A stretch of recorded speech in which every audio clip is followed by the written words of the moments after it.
What's going on? Coach Luka back here with Coach's Corner, and today what we're going to do is go into other programming methods. So look, there's so many ways to do programming, which I love, but I wanted to share some of them maybe you'll be familiar with, some of them not. You can combine things, and again, the kicker is to understand principles and have a really big toolbox, right? The bigger your toolbox is when it comes to programming, the better. Small modifications can also change things up for the client a lot, right? So especially if you've had people who have been training for a long time, it's basically adding novelty without really doing it, because we're still sticking to all the principles of progressive overload, the SAID principle, things of that nature, right? So again, by the way, I'm gonna go and do different examples, share like how this looks like in the real world, things of that nature. Some will be like, oh yeah, for sure, I know that. Some may be a little bit different. And some you'll know that I actually already use, for example, in small group personal training, right, in my model. But always ask yourself, when would this be a good idea? Who is this for? Who's it not for? Pros and cons. When can you use it? And the first one, I just wanted to kind of base it like the traditional, right? Because I think traditional, everybody understands set reps, and, for example, 3 sets of 10 reps with a 2-minute break, like baseline. Not saying it's a bad thing, by the way. But even in this scenario, when you do, teaching people how to do the 3 sets of 10, they're not going to use the same load, because if I do, by the way, I like doing ramp up sets. Especially my first exercise, I'm going to do, let's say I'm going to do 3 sets of 10, and I can do, 10 reps with 200s. Cool. Well, I'm going to do 2 sets of like 8 reps with 40s. Then I'm probably going to go maybe do 60, 65 for about 6 to 7. Then I might do, my first working set, right? And then let's say my first working set, I probably wouldn't just go straight to hundreds. I do 90s for 10, okay? The second set, I do maybe 95s for 10. The third one would be 100, 100 for 10. Because if I did all out in my first set, very likely I'm not going to be able to do that second set for the same amount of reps. I'd have to drop weight. So even on a traditional, I think it's important to, when you say 3 sets of 10, for people to understand how that is, okay? From there, we got paired. To me, that's like supersets, trisets, circuits, things of that nature, which we use a lot of. Why? Because a lot of this stuff is like, what's real world? What do we have time for? Most of our sessions in semi-private are an hour long. Sometimes it's 50, but athletes might be longer, but it's people's time, respecting people's time, right? And being able to do this. So an example here would be if I'm doing a dumbbell bench press, and then I'm going to superset it with a T-bar row, right? And then this might be an upper body day. If I have a full body day, it might be that I'm doing a double kettlebell squat, with a T-bar row. And the rest breaks, which, by the way, I wrote 90 seconds here. Most of the time, the rest break for us within that superset is going to be shorter. So it might be, I do my dumbbell bench press, then I have a minute break, and I'm going to do my T-bar row, and then I'm going to have 90 seconds or 2 minutes before I go back. But what this does is a couple cool things. It's more efficient time-wise within a training session, but by the time I get back to my bench press, dumbbell bench press, I will have had, 3 to plus minutes rest in between, right? Before I get back to that muscle. So that muscle is going to rest, even though the nervous system, sure, is going to get banged up, but that muscle is going to rest longer.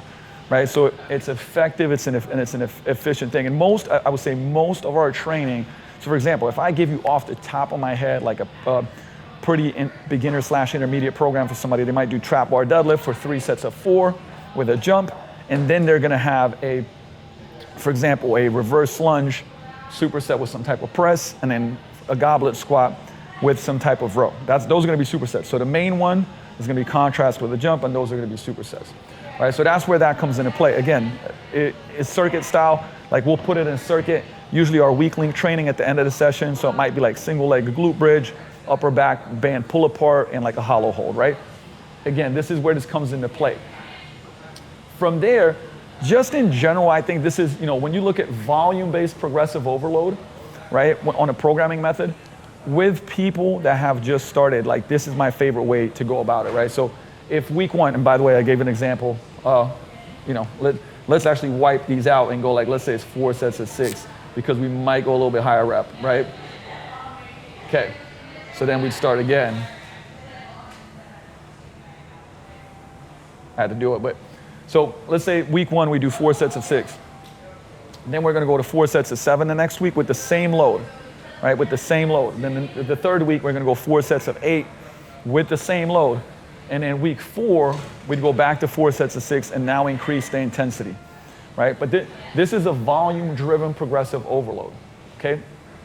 And this is where I like to start. Again, somebody comes in and haven't been lifting much.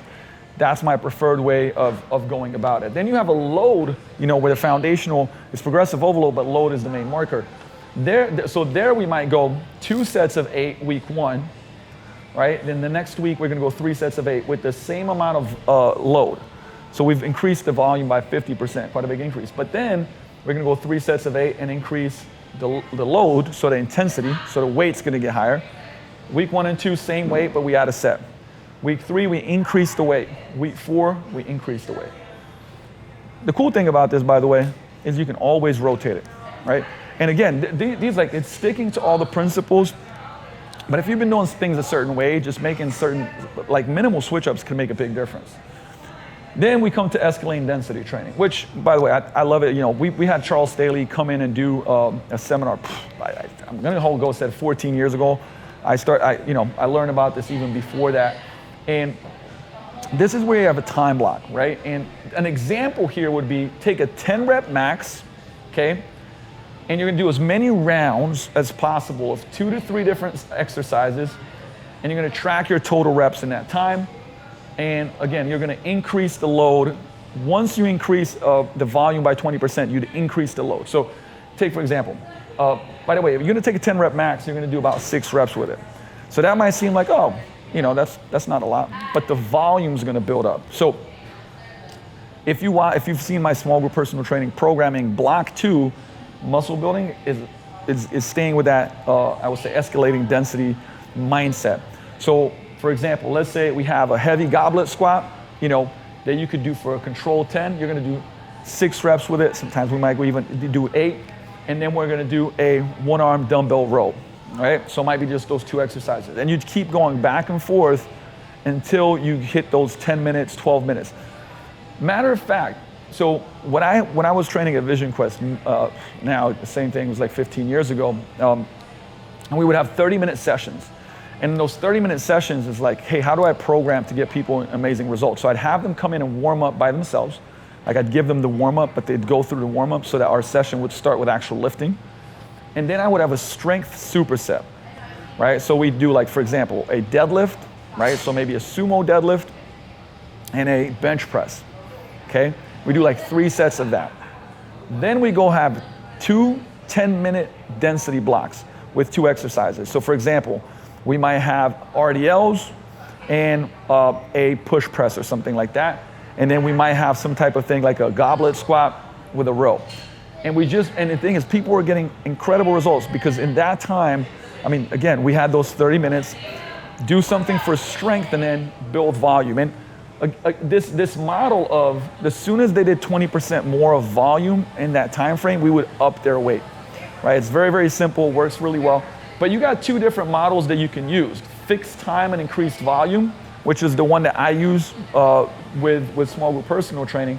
And then you have a fixed volume, decreased time. So that's where you could basically go, hey, we're trying to cut the time down, like do the same amount of volume, but you're gonna do it in less time. I don't use this one nearly as much, but we do density training in a lot of our semi-private training. Now, it will tend to be more so with things like, I love doing a arm superset at the end, or shoulders, like we'll do, you know, upper back and shoulders as a density block. Again, because we'll get a lot of volume. We can put 6 to 8 minutes on a clock. They can push it. We can nicely progress it and see how they're getting more volume week to week. And it's a nice pump. You can do it for the lower body too, right? There's a lot of ways to do it and how you can do this. But again, you can also type in, if you go escalating density training, T Nation, you'll see a lot of Charles Staley stuff. They'll pop up. He explains it really well. Because here I'm saying take a 10 rep max. By the way, this is not set in stone. We rotate this. We might do a 12 rep max, a 15 rep max, an 8 rep max. So there's a lot of different stimuluses that we can apply. And that's what I do in my small group personal training model in block 2. And we rotate this. This is something I learned from Eric Cressy that I still use to this day. It's called over 90%. So, you know, if I have a program and, for example, I got 4 sets of 3 on a trap bar deadlift, And people are gonna be like, especially general population, you're gonna have more work, different lives, less sleep, so on and so forth. I can't work off of percentages.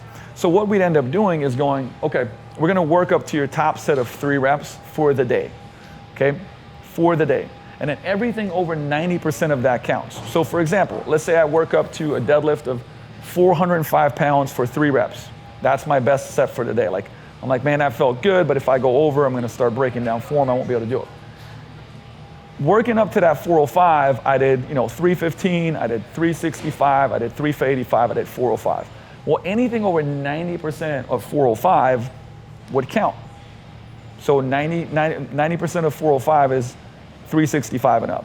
So that means that my set of 365, my 385, and my 405 all counted. So I got 3 sets, I got to do another set of 3. And I might drop down to like 385 and do another set, right? This is really good, kind of an auto-regulation technique, because sometimes, you come in, you're fresh, like you're crushing it, and your top set is gonna be much better than the ones that you don't, but this gives you a rule to work on. And it doesn't matter, again, for any of the bigger lifts, I love using this, whether it's a squat, whether it's a bench, whether it's a whatever it may be, you can use this rule. You can always work up to your best for the day within that rep range, and then go off of that 90% of that. Again, this is still something I use almost for all clients, whether it's high or low pro athletes, or if it's for general population. From there, we got high intensity training. Think Arthur Jones, that was also popularized by Mike Mentzer, which is not high, by the way, this is HIIT, but not high intensity interval training, which people think about, which is cardio conditioning, right? This is kind of like the original as many reps as possible, right? Where you do 1 set. And also, I'm blanking on the bodybuilder that also kind of used this methodology from the UK. I'm just blanking on it right now. It's going to pop up for me. But again, this is kind of like you might do some ramp up sets to this, but then do like really push the hell out of the intensity on that top set. Okay, and with Arthur Jones, it'll be circuit training where you do 1 of each.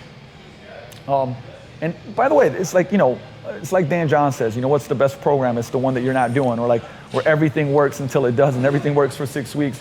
So plugging this in here and there makes sense. I'll actually even do it in a program with an exercise that's not as CNS intensive. So for example, I might not do this with back squats or with specific exercise, but it might be with cable flies. It might be with certain arm exercises. And I don't think, again, I think it can break up your training. And when you combo it, I'll show you how. So for example, let's say we did 4 sets of 3 on a trap bar deadlift, and then we did a double kettlebell squat with some type of row. And we ended up doing the double KB squat, worked up to just 1 all-out set. Like we could do that. Like we could do that in a phase, as long as we're following the principles. So 5-3-1, you've probably heard of it, popularized by Jim Wendler. And again, so like this, by the way, there's a lot of ways to do 5-3-1, but the main one, this is one that like a lot of people have seen, heard of. And first of all, you have to work off of maxes, okay? Meaning, what is your max? Now, this is the thing that usually comes into play with this one, is that most people do not know their true maxes, right? They don't know their true maxes. So what Jim would do is like take 90% of that perceived max. So ideally, testing it out is, I think, a good idea. But what I try to do is always go on that lower side. Like maybe not 90% of that, but the lower side. So if I'm like, hey, my max is 405 pounds, Jim would say, okay, take 90% of that, and you're gonna do these percentages based off of that. I'm gonna go like more conservative and go like, okay, you say 405, we're probably gonna go like 385. You go 95% of that. But the way it works is that week 1, you would do 3 sets of 5, set 1 at 65%, second one at 75%, third one is at 85% plus. Now what plus means is as many as you can. So it gives that wiggle room to be able to push that set more, okay? So that means that the first 2 sets are not really intensive, but that last set is really gonna push it, okay? Week 2 would be 3 sets of 3, set 1. 70%, set 2, 80%, set 3, 90% plus. Again, 3 or more, right? 3 or more. And the last one is 5-3-1. So a set of 5 at 75%, a set of 3 at 85%, a set of 1 of 95%. Now it'll be 1 plus. So basically that last set is really an all-out set. And what's cool about this is that like if you've messed up your numbers and you can get your last set you can get for like 10 reps, you got to up the load, right? You got to up the load. And what we do in week 4, we'd reset those percentages and then go 5, 3, 1 again. So by the way, I start playing around with that because I do 6, 4, 2, we do 7, 5, 3, and kind of work off that similar model. And I really, really love that. Again, people do very well with this because it's conservative on like crushing the nervous system and on a volume, right? So, and by the way, you can look up 531 Jim Wendler anywhere, and there's tons of different ways and modalities that you can do this with. But one of my favorites, especially for kind of like the main lifts, right? From there, we got cluster training. Cluster training, rest, pause, has so many different ways to go about it. But let's look at some, and you've seen me put a bunch of cluster training in my own programs, my own vlogs that you've seen. But if I was gonna work more on kind of like volume muscle building, I might take my 10 rep max, and then I would go and do 6, 4, 2. So let's take a bench press, right? I would do 6 reps, put it back up, rest for 10 seconds, do 4 reps, put it back up, rest for 10 seconds, do 2 reps. So basically in one cluster set, I did 12 reps with my 10 rep max, right? And I can do that for like different loads, right? So if I was gonna go to the other side of the intensity kind of spectrum, take a 3 rep max and do 5 sets of 1. So I'll do 1 rep, rack it back up, rest 10, 12, 15 seconds. I would say cluster sets, you're resting anywhere from 10 to 20 seconds, right? Do another one and just do 5 mini sets of 1 is 1 cluster, right? This is a great way, by the way, to get your maxes up. And we use this quite a bit to kind of break through plateaus. When people haven't done this, we do this quite a bit. By the way, there's no rule, right? Like we do quite a bit of like 2, 2, 1. So we'll take, for example, a 4 rep max and do a set of 2, 12 to 15 seconds rest, set of 2, 12 to 15 second rest, set of 1, okay? And then you can progress it week to week where you might be going, 2 plus 2 plus 1. Next week, 2 plus 2 plus 1, a little bit heavier weight. Next week, 1 plus 1 plus 1, right? There's many, many different ways to do it, but I really like cluster training because we can kind of mess around with, where do we use it? For example, I just did a program for one of my clients where we worked up, there was 3 sets of 3. We kind of worked on this in over 90%. And then we did cluster training for a body part that he wanted to bring up, and we did that 642 with a 10 RM, and that was cluster. So it was part of the supplement work, and we were using them, right? Again, a lot of these things can be comboed up, but we're gonna show that in a second. From here, you got convergent training, which is breaking stuff up so that you don't do the same thing for a long time, but it's still keeping within a model in the system. So you'd have, like, for example, like I'm using the deadlift, bench, squat kind of model of your ABC lifts, which you guys already know that, like, when I say squat, it could be safety bar squat, it could be belt squat, it could be pendulum squat, it could be front squat, it could be a lot of different things. But let's keep it kind of in the powerlifting realm, where basically you have 3 primary lifts and 2 circuits as assistance workouts, right? Or 2 primary or 3 circuits. You can do it a bunch of different ways. So that means that week 1, Monday, for example, we do lift A. So that might be your deadlift, and then we'd have this assistance circuit, right? 1. Wednesday, we'd have, big lift B, which might be a bench press, and then the assistance circuit 2, okay? And then Friday, we'd have, actually it should be 1 again, right? We're pretend that we have 2 circuits, right? And then we'd have Friday, we'd have like a squat, and we have circuit 1. Then week 2, right, we'd go A, now we'd have circuit 2, 1, 2. And then week 3 repeats week 1. But you can see that, like, you're rotating the circuits, so you're never doing the same training session until from week 1 to week 3.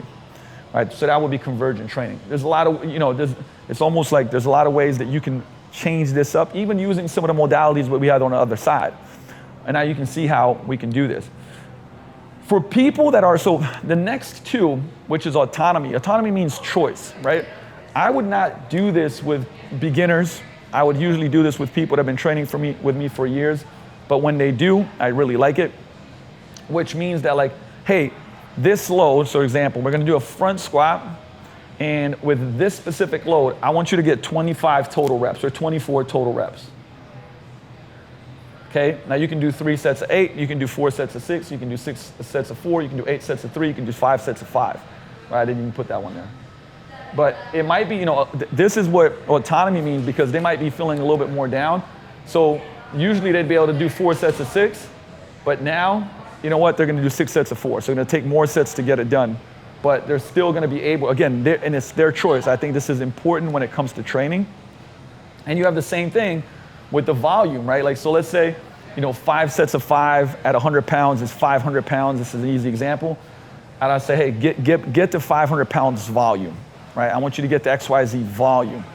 And maybe their first set, they crush it, like they push it a little bit more, then a little bit more smoke. Their second set, they drop it down, but they get to that, right? And then our goal is to be able to get to that in maybe even less time, right? A lot of ways to play around this, but I really like, this is the one that I use quite often with some of the, I would say my more intermediate to advanced folks that have been here for a long time, right? Auto-regulation is, for example, with auto-regulation, I really like using VBT, actually even here. So by the way, what is VBT? VBT is velocity-based training. I have a device called Output. You can put it on the bar. It will show you the speed of the rep. And so but auto-regulation is when we have fixed intensity and variable volume. So for example, let's say I'm like, okay, I want you to do, 405 pounds trap bar deadlift for 5, okay? And the thing is, once you can't do it anymore, like, you're done. But one week you might be able to get 5 sets, another week you might be able to get 2 sets, right? So that's auto-regulation.